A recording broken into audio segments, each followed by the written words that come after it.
En los últimos días, en los últimos meses, se han multiplicado las noticias sobre los acontecimientos que rodean a esto que se llama la guerra comercial entre Estados Unidos y China. Pero las cosas no parecen ser tan comerciales solamente. Es por eso que hemos tomado la decisión de contar la verdadera historia sobre una posible e inminente guerra entre Estados Unidos y China. Antes quisiéramos hacer un pequeño contexto histórico, establecer el contexto histórico. Debemos recordar que China, como país, surge del final de la Segunda Guerra Mundial cuando Mao Zedong y su ejército comunista logran expulsar del continente al ejército del Japón y al ejército nacionalista de Chiang Kai-shek, a los unos a la isla de Taiwán y a los otros a la isla del Japón. Entonces se conforma la República Popular de China, que conjuntamente con Corea del Norte, con Vietnam del Norte, la Unión Soviética, los países del este europeo conforman el gran bloque comunista que se va a enfrentar al bloque capitalista durante muchos años en el siglo XX. En 1952, Corea del Norte invadió Corea del Sur. Era un país capitalista protegido, hermanado con el Japón y con Estados Unidos. Entonces se produjo la guerra de Corea, en la que intervinieron tropas chinas. No intervinieron tropas soviéticas ni de otros países en escalas como para que se pudiera producir una gran guerra. Pero sí hubo un conflicto muy fuerte, y ahí sí estuvimos al borde de una tercera guerra mundial. En 1962, esta vez porque la Unión Soviética llevó misiles con cabezas nucleares a la isla de Cuba, que ya era comunista, se produjo también otro momento de tensión internacional en la que no hubo combates como en Corea, pero sí estuvimos a minutos, segundos de que explotara una guerra nuclear. En 1972,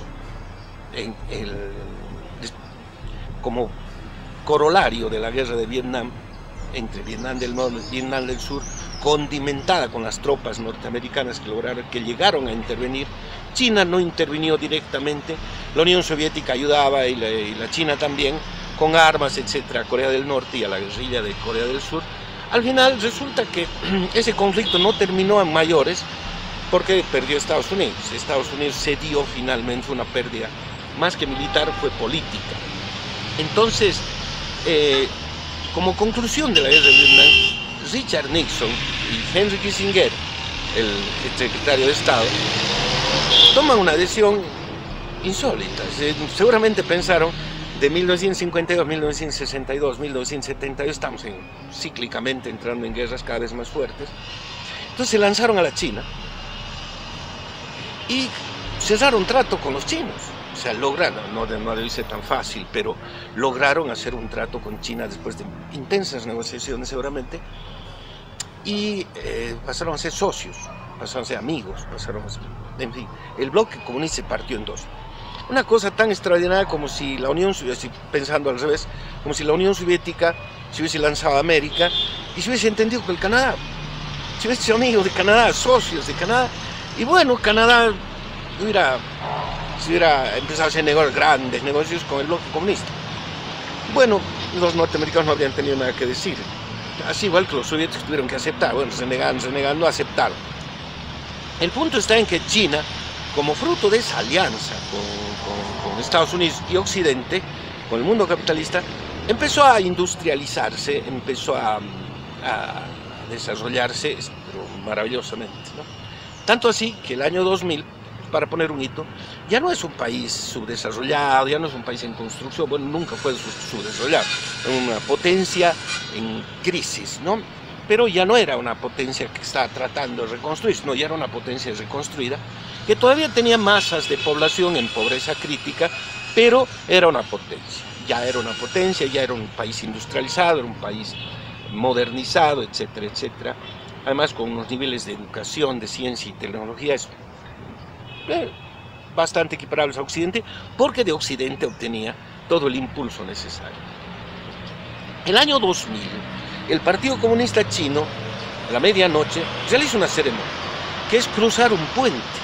dentro del complejo de palacios que es la ciudad prohibida, ¿no? En Pekín, la ciudad prohibida se llama un conjunto de palacios que conformaban el aparato gubernativo del antiguo imperio.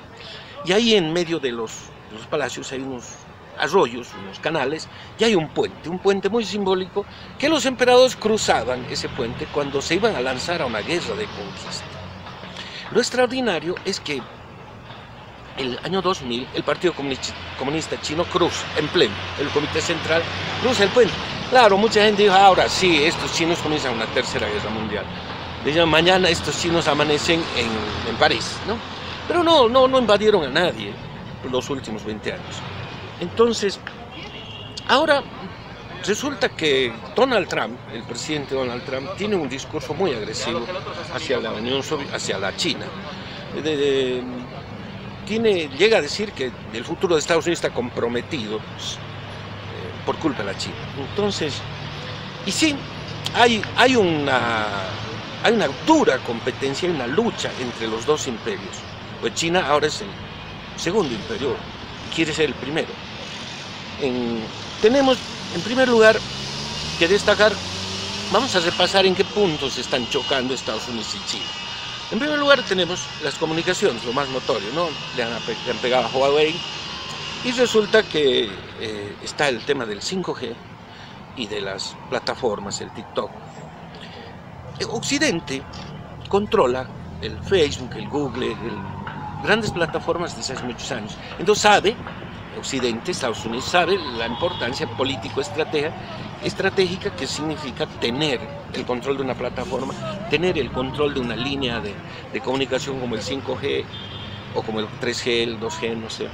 En fin, es algo complejo, pero bueno, los ciudadanos más o menos nos ubicamos en que si China trata de compartir el control de las comunicaciones del mundo, evidentemente está generando un grave problema. Segundo tema, el espacio. Es notorio el avance de China en ese punto. Por dar un ejemplo, los norteamericanos fueron a Marte, están tratando de llegar a Marte. Los chinos ya han llegado con un rover, dicen, no, un jeep. Y claro, no han llevado el jeep para ir a pasear, a dar vueltas y conocer chicas marcianas. Quieren ocupar Marte. Quieren ocupar Marte junto con Estados Unidos, o antes que Estados Unidos. Y para eso, claro, Estados Unidos está utilizando la Luna como base para saltar a Marte. Los chinos ya han llegado a la Luna, ya tienen unos artefactos ahí. Entonces, ahí hay una competencia dura. Luego, perdón, pasaba una ambulancia. Luego tenemos el tema de la moneda. Y esto ya es más delicado. Bueno, los otros no es que sean menos delicados. La moneda. China tiene en billetes más dinero, parece, que Rockefeller. Y tiene reservas, ¿no?, en dinero. Y tiene guardado bonos del Tesoro de los Estados Unidos. Con eso quiere y va a desestabilizar la moneda norteamericana. Está queriendo lanzar 800 millones de dólares en bonos al mercado, lo que va a crear un terremoto, al parecer. Pero aparte de contar con ese dinero, con esos bonos, con esos billetes, tiene una política de desdolarización de la economía. En sus relaciones con Rusia y con otros países importantes del área, han logrado desdolarizar su comercio, sus relaciones en conjunto. Es decir, China está tratando de desdolarizar el Asia, para comenzar, y después intentan desdolarizar el mundo. Es decir, está atacando al dólar. El dólar está en peligro. El otro punto es el tema de los mercados, ¿no?, de la ocupación, del despliegue de la economía china en el planeta.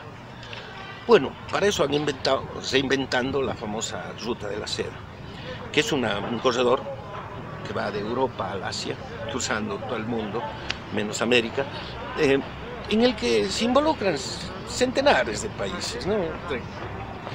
Directamente por lo menos 30, 40 países.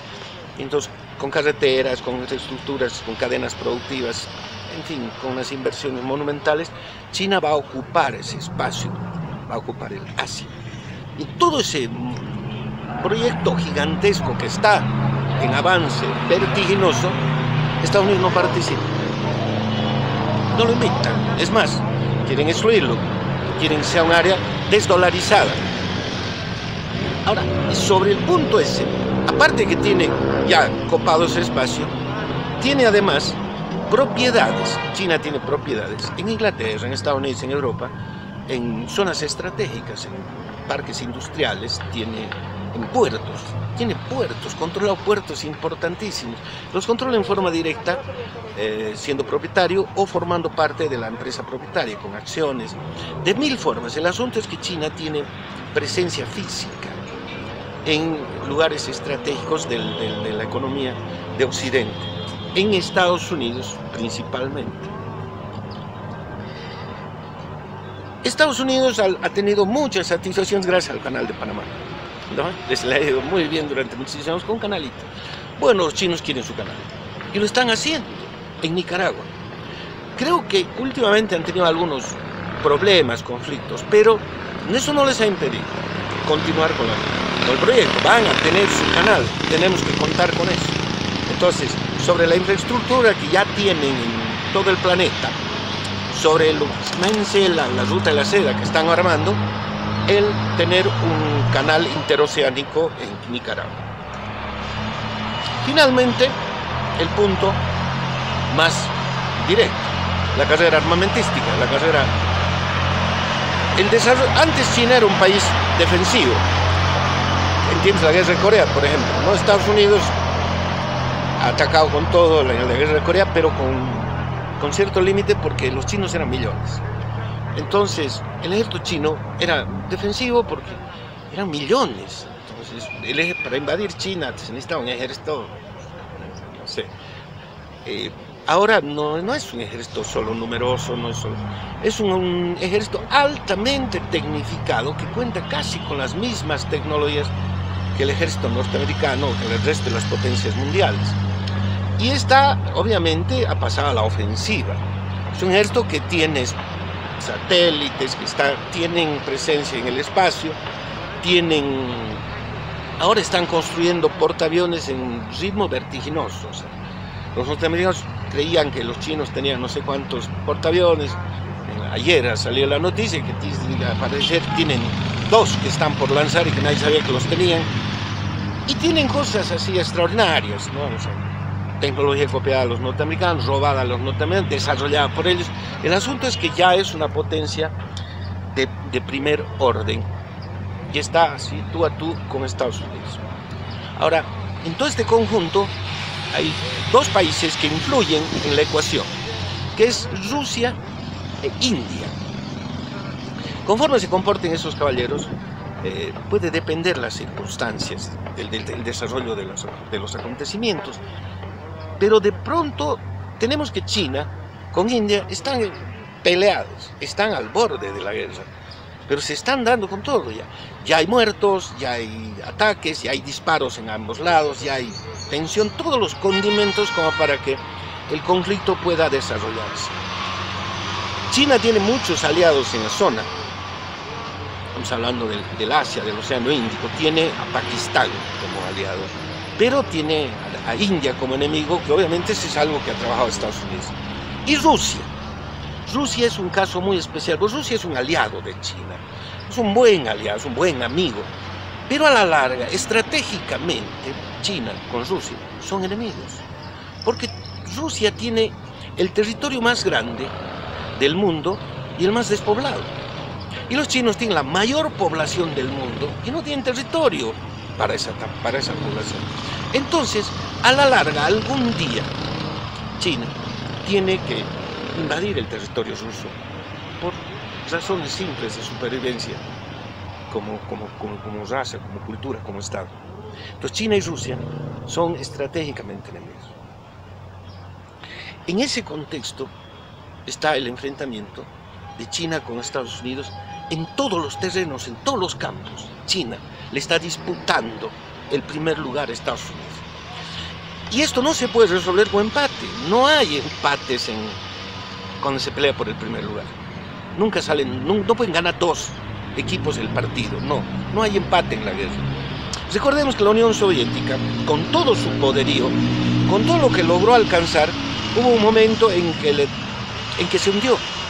Su economía hizo un crack y el imperio soviético se vino abajo.